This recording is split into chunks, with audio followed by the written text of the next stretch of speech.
So today we are on our property in Golden, BC, checking out our development, going over the development plan. And I am here with Rob Morrison from the Conservative Party. He is our member of parliament in Ottawa. It's kind of cool. He came out here to meet with us, see what we were doing, and kind of see how he could support us in achieving Canadian manufacturing. Yeah, and I'm really happy to be here. We're in Donald, and Donald is happy to have you here. I've talked with the regional director, very happy. Innovation, that's what we need. Sorry, the town we are in is Donald. So I think we just bought the old town site of Donald. I think we technically bought our own town here. We're not technically Golden. But what's wrong with your parents' backyard? Yeah, it's getting a little crowded. I mean, we'll miss my mom's cooking though. It is really nice having our member of parliament come out here. We're getting that government support. He just, honestly, that he's willing to come out here, ask some questions, see what Ottawa and the Canadian government can do to help us, and kind of how we can, you wanted to find out how you could have more innovation like what we're doing. Right, we've lost it in the last several years, 9 years for sure.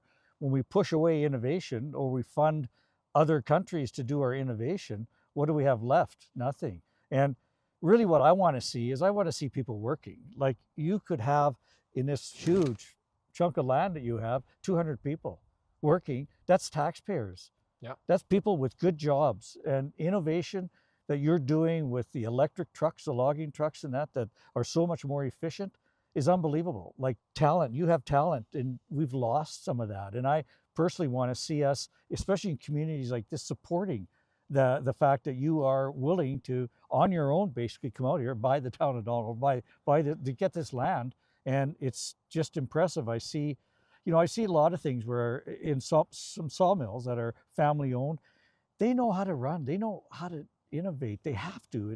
They've got to figure it out. And you have done that with the electric vehicles that you're producing, the logging trucks. And like I said earlier, I want to buy one, but you're sold out. But it's really impressive. And the fact that you are going to be bringing talented people here, providing them with a great job. I know housing is an issue, but you've got some plans for that. That's great. And just getting this, I want to see you start building. Let's go. We want to get building. We're once this snow behind me leaves and we can actually start putting in the foundation, we're going to put that in. We're going to build a shop. We're going to hire some more people, and we're going to start building trucks again. Yeah, and we need to, as a federal government, we need to be accountable for taxpayers' dollars. Right now, when we spend $80 billion on a factory that shuts down with nothing, or $80 million on another one that never got started, where's the accountability? And I don't want to be throwing tax dollars out to something that evaporates. I want to see something. Are you telling me that your plan, once the Conservatives take, isn't just to fund foreign companies for billions and billions of dollars? Like, isn't that the plan? You're just going to hand over billions to overseas and hope for the best? Yeah, not at all. In fact, be proud to be Canada. Be proud to be a Canadian. That's what this is all about. And I mean, like I was talking earlier about the flags, people proud to be in Canada. That's what we need. And with innovation like yours, imagine what you can produce. With a government like yours that's proud to have the money go to Canada, with Canadian innovation and businesses like ours, that's a winning combination. And tax dollars, because the government doesn't have any money. The only money they have is what they get from taxes. So this is perfect. Yep.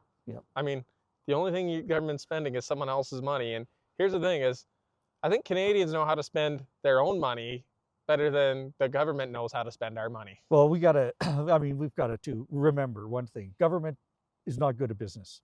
Why not? It's not their money. They're just spending it and they go get more if it doesn't work out. The other thing is reducing the red tape, all the different layers of no's. We've got to get rid of that. 20 years to get a mining permit? Like imagine, we need to get rid of that so that we actually become effective, efficient. What's your view on how permitting and zoning works here? Well, it's fantastic. Like, that's why you're here. Let's hear that. Perfect story. Like, you're here because the permit is you build to the BC building code, which you will. Yeah. That's it. What happens if I don't? They'll tear it down. Exactly. But they're putting it on me as the business owner to make sure I follow the code. I don't have to go and apply to the government to get extra permits to do something that's already allowed to be built. On your own property. Yeah.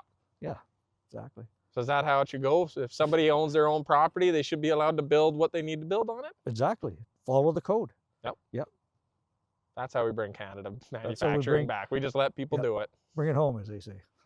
Okay, we were just talking a minute ago about frustrations with, like, we're so frustrated with the carbon tax. It's beyond belief. That just penalizing everyone, and it's no value. It's not doing anything.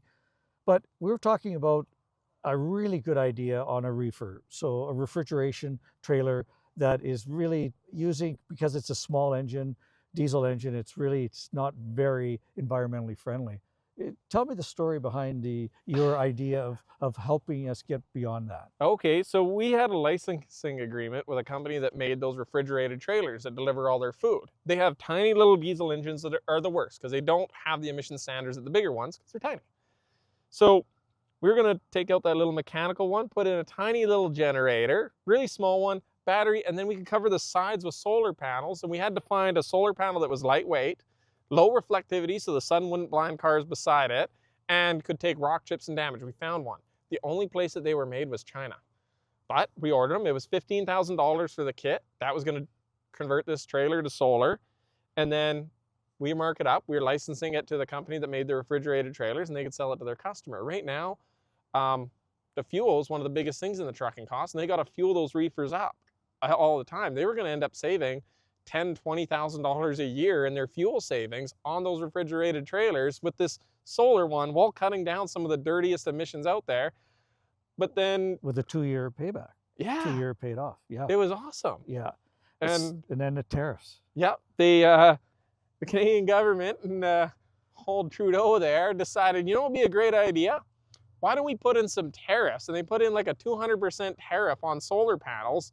You're like, okay, you're doing a carbon tax because you're wanting us to burn less fuel. And we're like, okay, we'll reduce that fuel with some solar panel. And they're like, no, 200% tariff on that. It put the price to where it's like, okay, well now those panels are $45,000. Now that's a 4 year payback period. The businesses aren't interested and the whole project shut down. So not only was that going to clean everything up, it was also going to reduce the cost of groceries for the average Canadian because they're paying fuel. We have to truck that fuel. It's got to go into a refrigerated trailer. You got to run a diesel engine all the way from California up to Toronto so that you could get your fresh strawberries that are refrigerated. And we could cut that fuel expense down, which would cost the cost of the goods down while lowering emissions. And Trudeau's like, no, you can pay a carbon tax, but you have to pay more for the solar panels too on top of that. So what's it about, Trudeau? Is it about carbon? Is it about emissions? Or is it about just making more money off of us? But the story doesn't end there. No. You ordered the panels. So this is all lined up. And I know the company that you're working with, they all lined up. We're going to put it up. Great innovation. Great for carbon, for fuel. But it doesn't end because you do your order. You order up your solar panels. You're waiting for them. They arrive. And then they hit us with a tariff. And after they arrive, after you've ordered it, they charge you the tariff. Yeah, so now I've got a whole shipping container full of solar panels for, I've got a 53-foot trailer in my yard that they sent us to retrofit, and I got a bunch of solar panels, and it can't go together because we turned with an updated pricing. They're like, no, we're not interested anymore with those tariffs on it. And again, and just so people listening know, you can't buy those solar panels. Those solar panels are not made here. So they're not even made here. So why does the tariff exist? Yeah. Insanity. It seems to be the way we've been going now, unfortunately. We're just not thinking with any common sense. Common sense would dictate, if we can reduce the price of groceries, imagine, a single mom or people who are struggling financially, which our food bank is up so high because people can't afford groceries. Imagine lowering the price of groceries. Yeah. Like, we had an idea that was going to lower price of groceries for the average Canadian. The trucking companies were on board. The manufacturer was on board. It was going to reduce environmental emissions. And then the government, Trudeau's like, we're just going to put a tariff on that for 200%. So crazy. Wild. I don't get it. I cannot wait to get some common sense back in government here in Canada.